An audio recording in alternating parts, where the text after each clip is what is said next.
Alexis, but we could probably get going, and if she can join us, um, that's awesome. And I know with our topic today, I can definitely speak to some of these things. So I'm happy to jump in too. Thank you for that, Scott.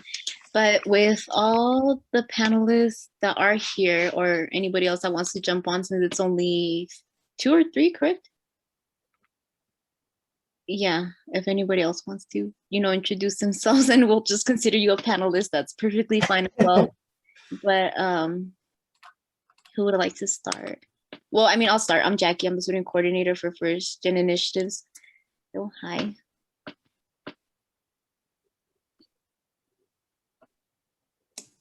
I'll jump in. So I'm Scott Bergman. I'm the coordinator of Summer Bridge Programming here at MSU Denver.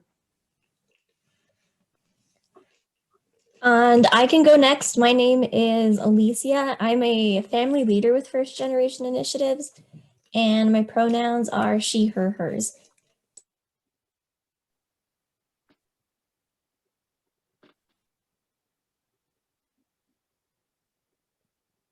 All right. This is for the panelists to introduce themselves, correct? Yes. Perfect. I'm Charlene West. I am a current graduate student at the University of Denver, where I'm also a graduate assistant in the Office of Student Engagement. I'm currently receiving my master's degree in higher education.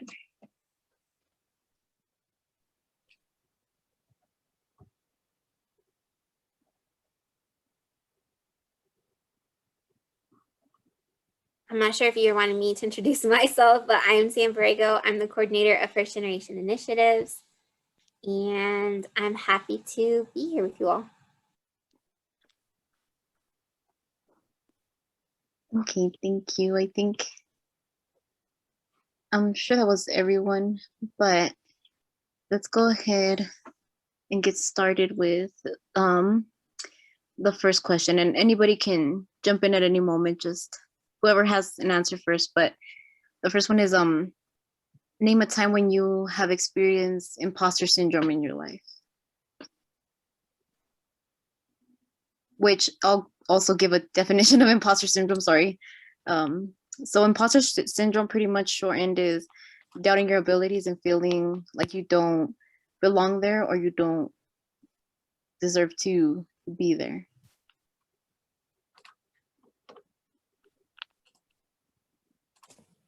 I think I can go first. I probably feel imposter syndrome every single time the semester starts, and anytime I start something new, just because I tend to be somebody who overthinks a lot and tends to kind of like doubt my abilities. I've always done that, but as I have kind of gotten more and more used to starting new things and starting new semesters, it's definitely gotten better. But I would say right when I start a semester, I kind of will start feeling like, oh no, is this, like I'll read my syllabuses and there'll always be like 1 or 2 classes and I'm like, oh, I don't know about this one, or I'm nervous about this one, or I heard something about this one. But yeah, I would probably say at the beginning of every semester, and anytime like I start a new job or start just something new in general, is when I kind of will get that feeling.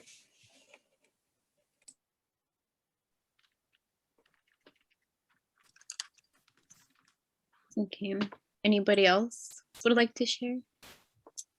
Yes, I'll go ahead and, oh, I'm sorry. Go ahead. No, you go ahead. You go ahead. All right. Yeah. So usually I've noticed that my feelings of imposter syndrome stem from being a marginalized individual in a room, and usually being one of the only BIPOC people in my classes at the moment. So the majority of my cohort is white, and so I know that they have had access to a bunch of different things that I have not had that same access to, and they know various systems that are utilized within the classroom setting that I'm not aware of. So I feel like I'm always playing catch up. For the most part, I feel like I'm playing catch up. And yeah, but it usually stems from me being in those just recognizing my my identities and being marginalized.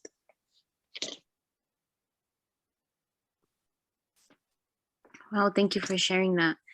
Now, I'll go back to Alicia with the next question. What was, well, like, what do you think, Alicia, with what you said? What about starting the semester, like, made you feel like you weren't qualified? Do you think like it was more so, like you said, that you're mainly someone that overthinks a lot, or? So I would say it probably stems from being a first generation college student. So like being the first in my family to go and like the first in my family to kind of start. I have a younger sister as well, so like I was like the very first one to like get those experiences and learn about it. And I would oftentimes see like my peers or like people that I graduated with going into school and kind of, and of course, now that I'm like, I've gone along with school, I think to some degree everybody feels imposter syndrome, but like I kind of like would see them and feel like it felt more like they had it more figured out than I did, and that they knew what they were doing and that they had like their parents to go to and talk to and everything. And I, of course, have mine, and they're very supportive. But like the more technical side of things, I felt very lost with. And so I think I kind of felt like I bit off more than I can chew and was very nervous and apprehensive to start this journey by myself and start this journey new, and kind of not feeling like I was as prepared as I would have liked to be, because I really like to prepare for things. But this was like a time where I didn't really feel like I had the opportunity to, or like the knowledge on exactly what I needed to do or how to do it, or that I didn't have to like put all my eggs in one basket. I didn't have to have everything figured out. I had to really just kind of learn a lot, but I think it was mostly because I made the mistake of comparing myself to other people. Okay, thank you for that. What about you, Charlene, with what you mentioned previously? Yes, I noticed that a lot of my imposter syndrome does stem from recognizing my identities and recognizing like the differences in education that I've received throughout my life compared to my majority white peers in my cohort currently. And I want to compare this experience to my previous experience. So I did graduate from MSU Denver, and I was a major in Africana Studies. And in the classroom at in the Africana Studies department, I was surrounded with people that looked like me and so those the dynamic was a little different.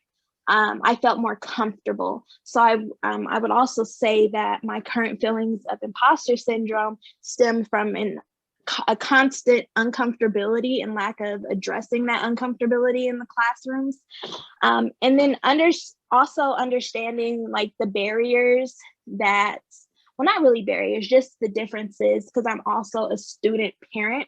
So that's another thing. And I'm always wondering, like, am I doing enough? Because my time is always divided between school, work, and family.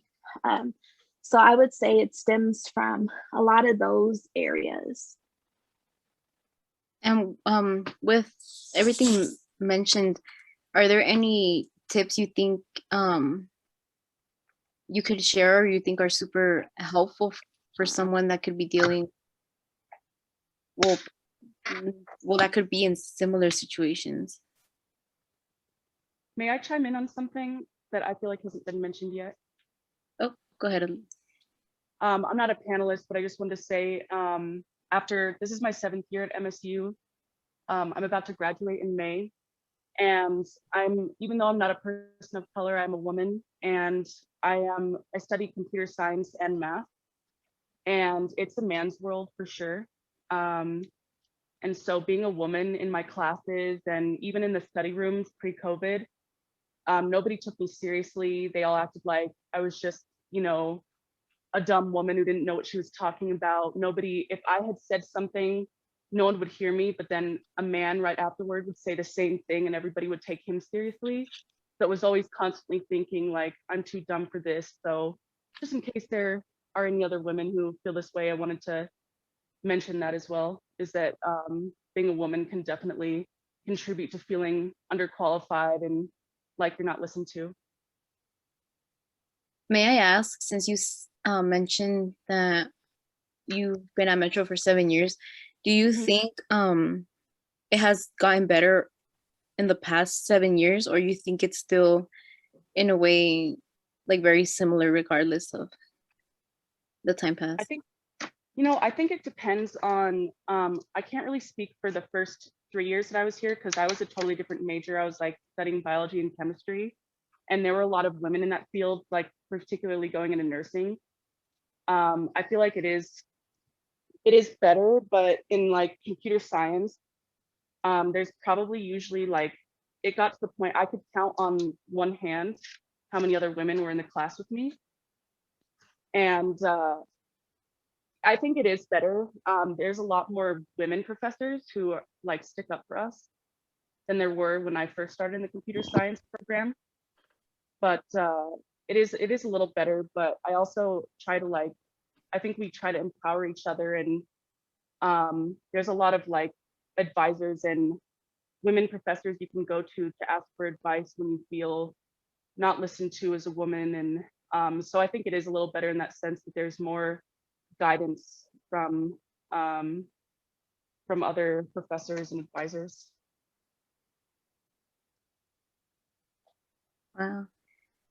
Thank you for sharing that. I think that's something, well, yeah, that we had yet to mention, and it's really important, and I think it makes it just that much harder to deal with imposter syndrome. But this question is directed to Charlene. You're a grad student, correct? Correct. Yes. Okay. And do you ever feel like imposter syndrome ends, or do you feel like it's just a cycle of like something that happens and then you learn to kind of overcome it as you work your way through it? Yeah, that's a really good question. I feel like imposter syndrome is always occurring in some form, and it shows up differently depending on the setting that you're in. So, for example, I've expressed how I feel imposter syndrome sometimes in my courses when I am among different groups of people. I don't feel that same imposter syndrome. And I think before you were going to ask like some tips to kind of help overcome imposter syndrome, and I kind of want to go in that direction and say I had to find my people, my group of people within my cohort, and some external from my cohort that really supported me and have continued to support me. Like Sam on this call, she is amazing. I have a really good friend, Annie, a friend, Amina, and I believe Amina actually works at MSU Denver as well. So I had to find my people, and we had to go the extra mile to continue to validate each other, because those feelings of imposter syndrome are there. And I also want to drop in the chat a link to an article about imposter syndrome and kind of reframing it. And the premise of the article is to shift our thinking of imposter syndrome, and instead of looking at it as, man, why shouldn't I be here? and having those feelings of I shouldn't even be here, but rather why don't these why why don't others think I should be here? Why don't these systems, why do these systems make it almost taboo for me to be here, or make it harder for me to exist in these spaces? So I will drop the link to that in here, right here. And it's I saw it on LinkedIn. I don't know this person, but they did a paper on it. And I think that is so powerful. And I think it's very important that we recognize our identities. So then we're recognizing why we're feeling this imposter syndrome as well. I love that. Yes, thank you for sharing that. That's I feel wow. like whenever I meet other women, it's like sometimes you can tell when other women in my degree, like my computer science and my math degree, are feeling kind of like insecure about speaking up. And I love like that I'm a tutor now, because whenever people go, I'm not good enough, I'm like, no, you are. Or they tell me about some professor who's a man, or some classmate who's a man, telling them like, don't, you're too slow, or just making them feel like unworthy. I'm like, no, dude, stick up for yourself. So it's just ties back into what Charlene said, and just empowering each other.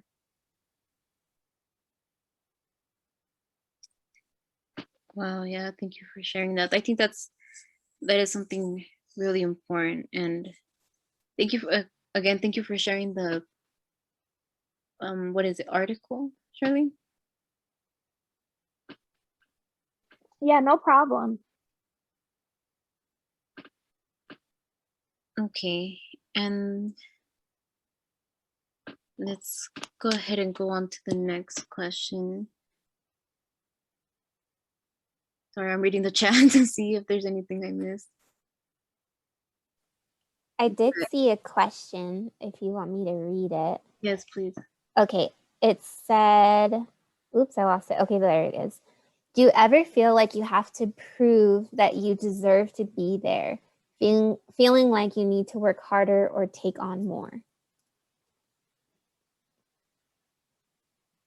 I'm not sure who wants to answer between the two of you. I will say, oh, go ahead. Go ahead. No, you can go first. It's okay.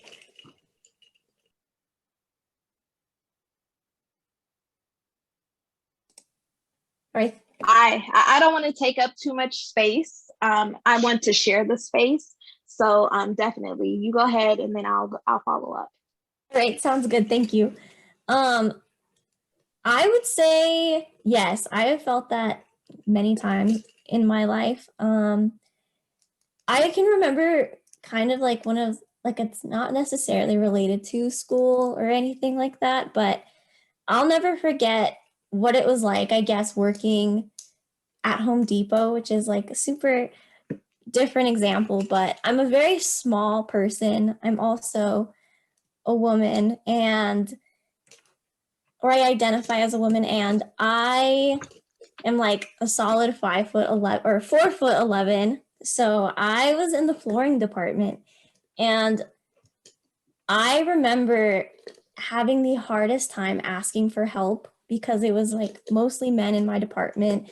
It was lifting like really big and heavy things. And I remember I asked one time for help and was told, oh, why do they even have you back there? You can't, if you can't do it. And from that point moving forward, and this kind of does apply to my academic life and my life outside of like my studies and just in general, kind of stuck with me, because I was like, well, what do you mean? Just because like I'm a little bit smaller and I'm just not like, maybe just because like it doesn't seem like I can do something, I'm just asking for help, doesn't mean that it's like not impossible for me to do it. I'm just asking for help. But I worked that job when I was really, really young. I was like fresh out of high school, so I was 18 years old, and that fear of asking for help, especially when it came to like certain classes and certain professors, I would start to kind of feel like, ooh, I don't know if I should ask for help. I don't want anybody to think I don't belong here, that I shouldn't be here.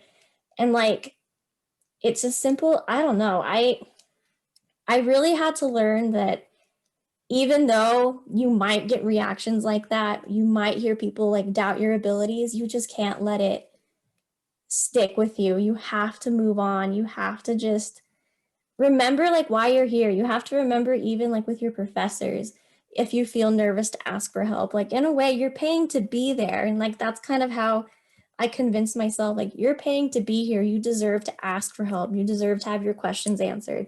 If somebody tells you like, oh, well, I talked about this in my lecture, or you should have read about it in a textbook. It can be intimidating. It could be off-putting, like, oh, maybe I won't ask for help now because now I don't feel like I belong here. Or like I don't feel like I'm smart enough. But I think like little things like that and like kind of convincing yourself like, no, you do deserve to be here. You do, kind of like what Charlene was saying with like reframing that piece of you and like just thinking about like, yeah, why is it that I'm not supposed to here? What be here? Who are you to say that I don't deserve to be here?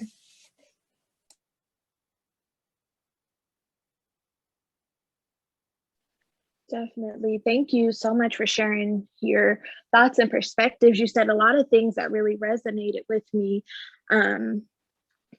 And just having to feel like you have to prove yourself. I feel like that almost every day, especially when I started at a new institution, because I was at MSU Denver for 7 years, and I kind of learned my way around that university. But then when I transferred to the University of Denver, I didn't know anyone who still worked there. I didn't know how people were going to perceive me, given my most salient identity. So being a Black woman who's also a parent, because I'm very transparent about being a parent and having those responsibilities. And I didn't want people to automatically formulate an idea of me in their heads. So I thought that it was best when I got into this position to volunteer for everything, to do more than what was expected, and like give 1,000%.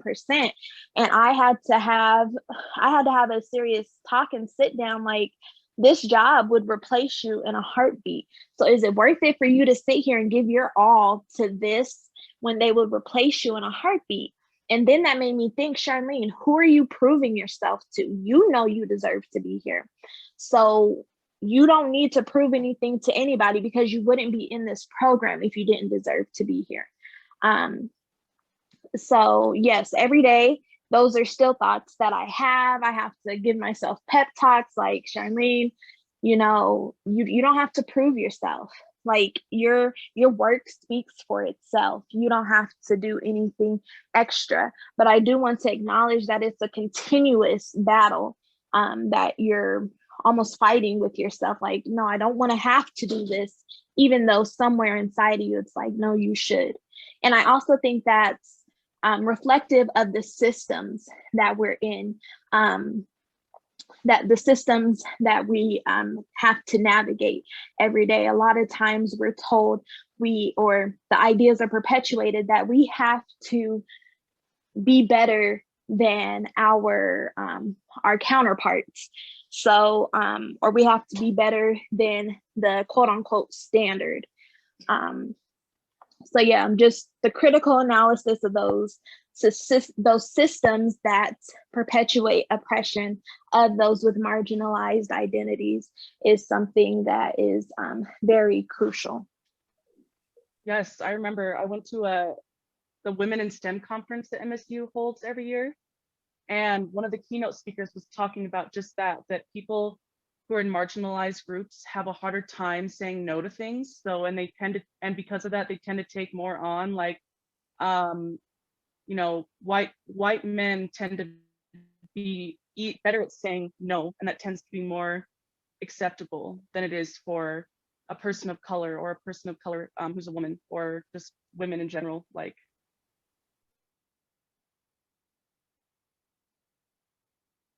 Yes, I think that's super important. I think it's part of like that's part of showing that, like proving that I belong there. So because I'm trying to prove I belong there, I'm gonna take on more work.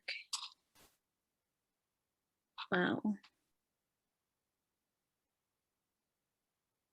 Sorry, y'all, that hit a little too close to home. I'm just going to chime in and say, yes, that hit home to me because I'm one of those people that never says no. And a lot of that is stemmed from I've had several jobs where I went into them not knowing what the heck I was doing. And so I did that exact thing. I worked extra hard. I worked super long hours. I never said no to anything. I was always worried someone was going to be like, hey, Scott, what are you doing here? You don't know what the heck you're doing. Who gave you this job? So, you know, that kind of has permeated a lot of my jobs through my life. I've worked in a lot of different fields, and that's kind of been like one thing that's been there is those moments of like, what the heck am I doing here? Like right now, I'm probably one of the few people I know that works on campus without a master's degree. And there are times when I'm like, I don't have a master's degree. I never went to school for education to learn about higher ed. I'm kind of learning this as I go. So sometimes there's that little thing in the back of my head that's like going, these people know so much more than you. What the heck are you doing here? Unfortunately, it probably never ends to some degree. But one thing I've kind of learned through my years is that most people don't have it all figured out. We always think everybody else has it figured out. Everybody else is doing great. They don't have any questions. The secret is most people are kind of figuring out as they go, and that everybody is kind of going, oh man, I hope nobody figures out that I don't know what the heck I'm doing. Anyway, sorry to chime in, but that's just a feeling that I get. And I know a lot of students I've talked to, they have that experience of like, they feel like all the other students on Instagram, you know, and Facebook, everybody's having fun in college and nobody's stressed out. Everything's great. And I'm like, no, nobody has it figured out. We're all kind of figuring this out together. And it's just accepting that perspective that everybody has their own struggles. They'll probably be in different areas, but that you don't have to compare yourself to other people and say like, well, that person has it figured out, so I probably should just give up because I'm struggling. And I think that goes to like talking to your professors is like, don't be afraid to ask a question because there's probably 9 other people in the class that wish somebody would ask that question because they are having the same problems. But thank you. And I appreciate such great comments today for everybody who's here. And thank you, Jackie, for kind of moderating things. No, That's yeah. so true, Scott. It was around my senior, or it was around my, like when I started my senior level classes that I started like commenting out loud in class. That makes no sense. And everybody would just laugh because they weren't laughing at me. They were like feeling the same thing, but I was the first one to speak up about it. And ever since then, you know, I feel like at least in my class of people graduating this year, I feel like, you know, there's a lot of people who've gotten out of their shell. And, you know, I think if you're the first person to say, I'm not understanding this at all, I think you'll be surprised. Probably the whole class feels that way. And they'll just laugh because they think it's funny. Just kind of along with what you're saying, and this kind of reinforces that, I read a thing where a professor used like some technology where folks could like live text questions to him during the class. So it was totally anonymous, and the questions would just show up on the big board. And the amount of questions he had went up so high because people could do it anonymously. And it just kind of a weird factoid. Oh my gosh, what, this was like a study you said? Yeah, it was a professor. They did it at a school, and they kind of measured like how many questions were asked in his class where he didn't have that. And then he used this technology to be like, hey, you can just like live text your questions. And I can't remember like what the increase was. It was like astronomical though. The number of questions That's so cool. so high. Oh, that's so cool. Elise, I saw you put a question in the chat and I was going to read it out for everyone, for the panelists maybe to respond. And I can also respond too because I've applied to a million jobs, but I want to let the panelists answer for us. When job searching, how do we get past feeling underqualified? Ooh, I love this question. And Sam kind of knows. I'm gonna tell the story about a job I recently applied for. Um, so I applied for a job actually at one of the schools on the Auraria campus. And like leading up to it, I was like, oh my goodness, I don't have my master's degree, which was one of the requirements. I was like, I don't have my master's degree. I don't know if I've done all of this. I don't know how to articulate my skills in a way that would transfer or translate to the hiring committee that I'm sure I would be a great fit for this position. And I had asked Sam about it. I asked my mom about it, and my mom said, Charlene, let them tell you no, because you never know. A lot of times, or sometimes, I'm not going to say a lot, but sometimes those jobs that you're wanting to apply for, they will take experience over education, because a lot of times through your experiences, you gain those soft skills that those jobs are wanting. And the education piece gives you the hard skills to complement the soft skills. So I would say a soft skill would be like knowing how to effectively communicate, knowing how to organize an event, handling maybe contractual agreements. That could be considered a soft skill. But yeah, so I would say that's one thing to always keep in the back of your mind is let them tell you no. And then two, finding somebody who can review your resume, review your cover letter. I had Sam review my resume and cover letter when I I think it was before I graduated, or maybe after I graduated. I don't remember. I know Sam reviewed it and gave me so many tips, gave me a lot of recommendations to improve it. So then you know that your resume isn't why you're not getting the job. So seeking out those resources. I love reviewing resumes and cover letters, so I can be a resource. I'm sure that other people on the campus can be a resource to you as well. Yes, I love what you said about let them tell you no, because that is something that I had to also be told. I remember I didn't have a job after a while. I quit I worked for a Starbucks for a while, and I quit just because it was just not a good work environment for me, and a lot of things happened. But during that time period, I was looking for a job doing something kind of similar, like a retail job, something like that, because I didn't think I had enough experience. So I've been in school for this is my 5th year, and I was going into this current year, which is my 5th year. And I was like, well, I'm not even considered a junior yet. I don't have enough credit hours done. I don't have this done. I don't feel like I have enough experience in order to apply for a job and get like one in like a field that I'm interested in, which is education.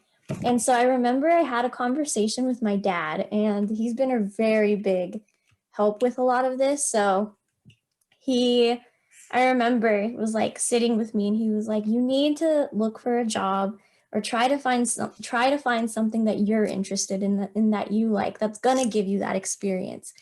He understands that very well. He works for Nestle.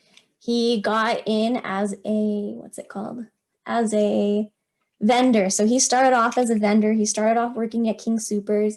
He wasn't able to finish high school and ended up getting his GED, but he worked his way up to being like pretty high up in the company, like testing out computers. He basically has enough experience now to be a computer science person, and he wants to go back to school now to get like the actual degree. But he was like, I let the people tell me no. I didn't let anybody tell me, just because like I don't have these qualifications, I don't have this education to tell you no or tell me no. And I think you need to learn how to do that yourself. So apply for as many things as you can, apply wherever you want. And if they tell you no, they tell you no, but at least you're trying and at least you're getting there. And it happened. Now I'm here with First Gen and I have a job with a high school where I tutor high school students, and it definitely pays off to kind of just take those risks. And I'm really glad I have him in my life to kind of help me with those experiences and tell me how to do those things. And yeah, so that's where I would say. Yeah, I think all of those are really important things. I think a lot of people as well is that they forget how many resources there are on campus for like everything. There's some like I'm already a senior and I'm close to being done, and it still amazes me every time all the resources I like find out about in like every single way possible, from housing to tutoring to like the career center, and like using all of their resources, or even just like staff support in general. You're just like, whoa. And like I think once you start being open to all of that and asking for help, which is super, super hard, I think for many of first gen students, so then that's why they kind of like isolate, and it's easier to go back to what you know. It's easier to just not do different things or not push yourself to go there. So I can see all of that. Right. I still remember like my freshman classes and how nobody ever talked to each other. Like no one even said anything in class. And now it's so drastically different as seniors. I think you start figuring out, after you start talking to people outside of class, you start figuring out, yeah, I'm not the only one who's struggling, so I might as well start speaking up in class. But yeah, it's so funny to be a learning assistant for some freshman level classes, because I'm like, what? I'm like, I'm confused by that. I'm gonna ask that, and I'm the learning assistant. You guys should be confused by that too. I'm like telling my students, speak up, ask questions.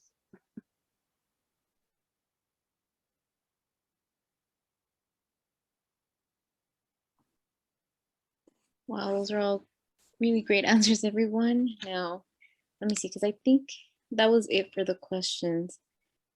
But what time is it? 3. I have another question. And I also put in the chat, if anyone has any questions, we'd be happy to read them out for you. But I wanted to hear from the panelists, maybe just some more words of advice to someone who might be currently dealing with imposter syndrome pretty heavy. Like, what advice would you give to them?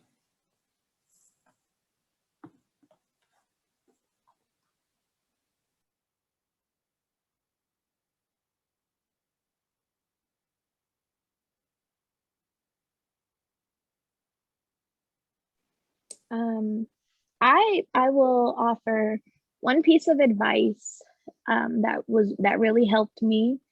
And if you're able to find your community, find like just one person and express those feelings with them, I feel like that helped me in my transition into the University of Denver. Just having at least one person that I could tell, like, I don't think this is for me. Like, I don't think I should be here, because a lot of times, almost all the time, other people see stuff in us that we don't realize is there. And it's almost like second nature for people to uplift other people, in my opinion. So it's like, if someone saw in me that I could do it. And so I started believing that, like, okay, well, they said I can do it, and maybe one other person said I could do it. So maybe I just need to try, instead of allowing those negative thoughts to consume my mind. So I would say try to find one person. I can be that person for If it's somebody on this call, or if you want to refer somebody to me, I could definitely be that person. But definitely finding someone who can just see something in you that you might not be able to see in yourself at the moment.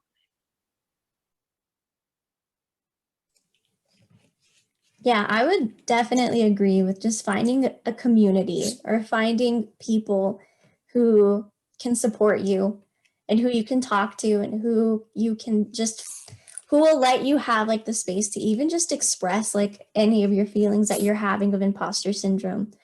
I started off at community college, and when I came first here to MSU, I never really got involved in any sort of activities, any sort of organizations. But now that I have, I feel like it's a really good space where I feel comfortable talking about those feelings that I have. And I just think sometimes it's good to allow yourself to feel it and like lean into your feelings. And I kind of saw that on Jennifer's comment, like lean into discomfort. I really like that, and using your voice. And sometimes that means just expressing how you're feeling with somebody and letting them know, like, this is what I'm feeling. And then usually they can relate with you. And sometimes just having somebody who can relate with you and does have those feelings and experiences that are similar to yours can help you kind of work through it and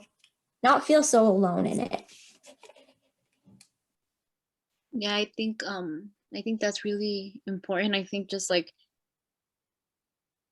the main struggle is, how do you even get there?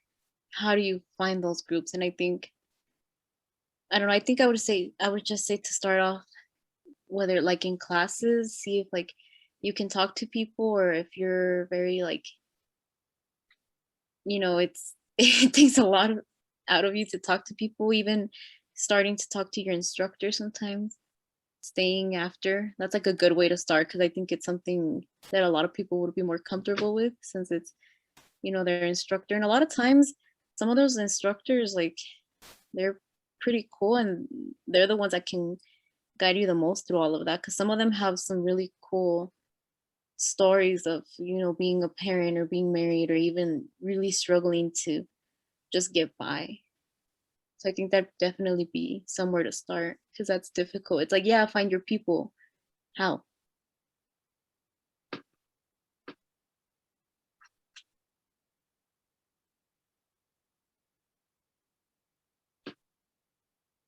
Sorry, everyone, I'm looking at the chat.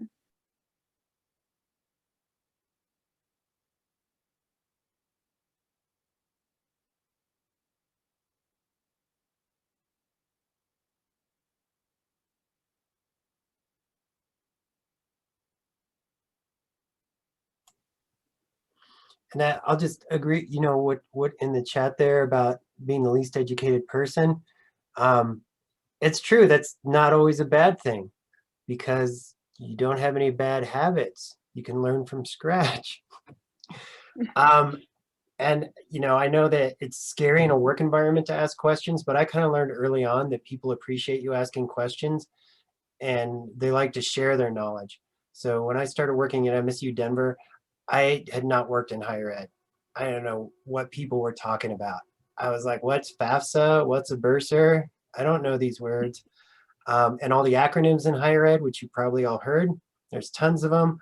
And I got put into a job in a super busy office at peak time, and really no one had any time to talk to me for like a couple of weeks.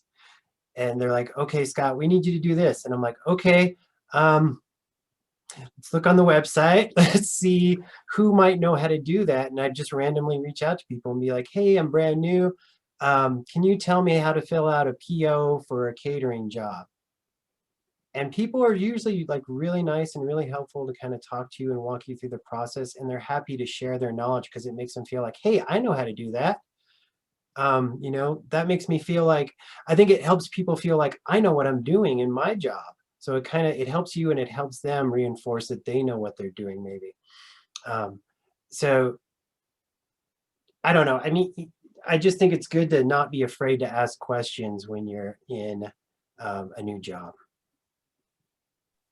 I agree, Scott. And I also think that people probably remember when they first started that job and they had a bunch of questions.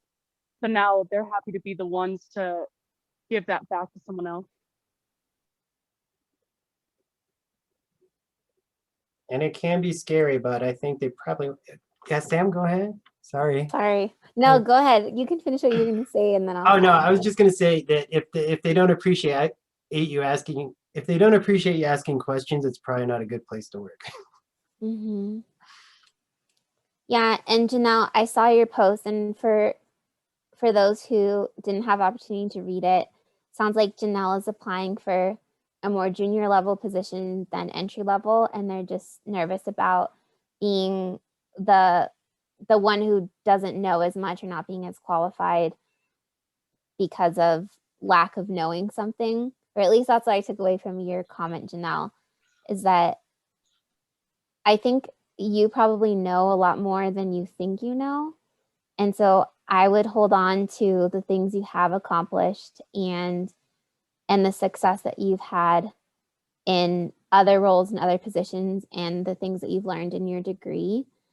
Because maybe you all haven't worked full time professionally in the fields that you all are studying right now, but you're learning so much in your classes, in your homework assignments. You know, if you have an internship or a job on campus, every little thing you're doing compiles to your list of experience and your list of knowledge. And so, yeah, okay, maybe you haven't been working in whatever field for 10 years, but you've had at least 4 or more years of experience from what you've just been learning. So I feel like you have to acknowledge what you already know. And Janelle, I'd be happy to talk about this a little bit more with you specifically outside of this meeting if you'd like.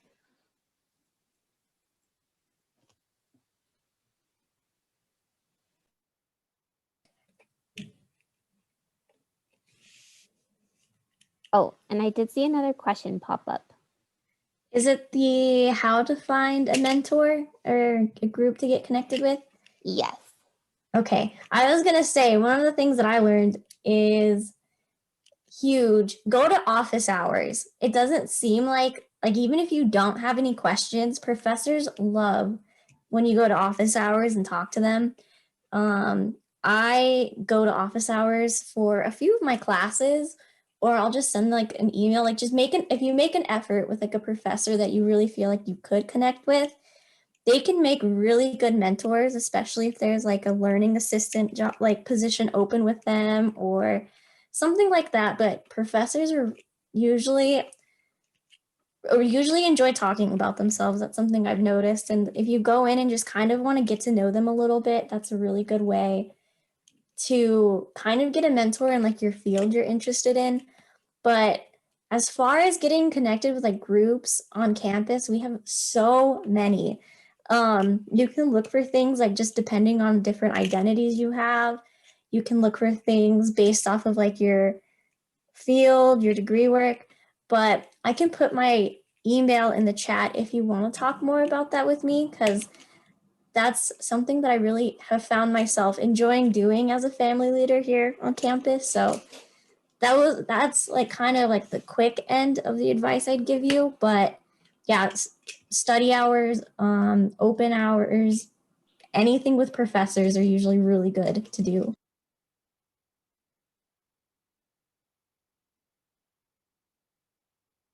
Thank you for sharing that. I think Um, that's definitely a good way to start. Oh, go ahead. Who's talking? Oh yeah, no, I was just gonna second everything that was already said. Definitely finding someone who is in a career field that you might want to go into. That helped me. And really just taking the time to cultivate those connections with people. So definitely going to office hours, staying after class. And I know when I was in the Africana Studies department, I would just go to my professors' office hours and just ask them about themselves.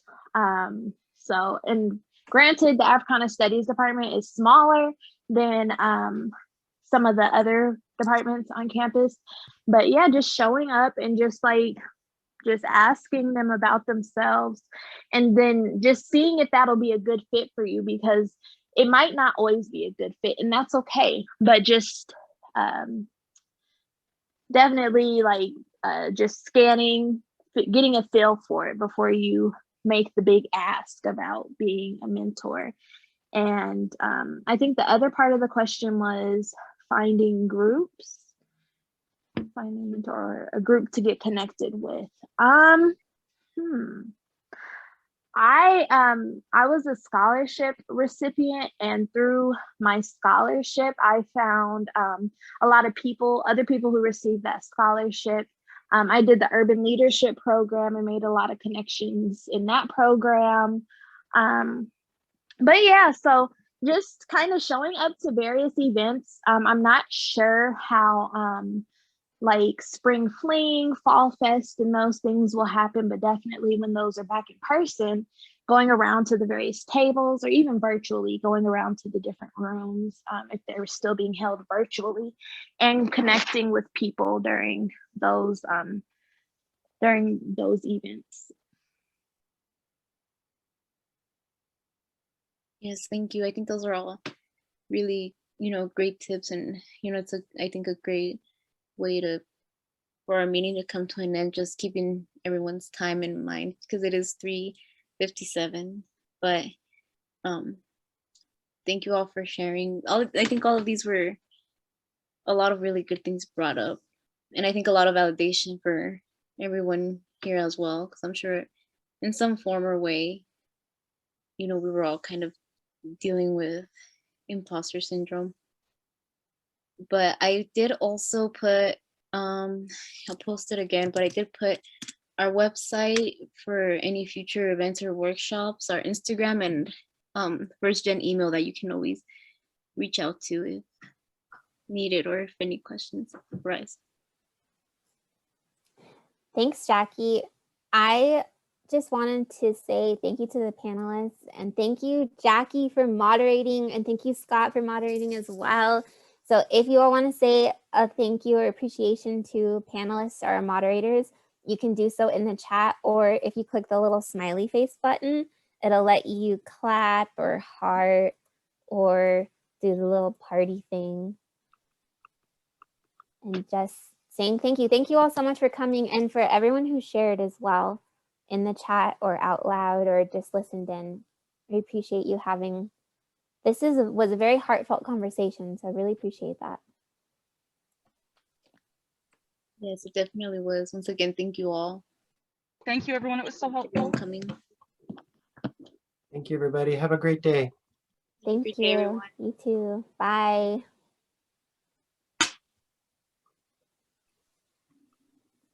Good luck.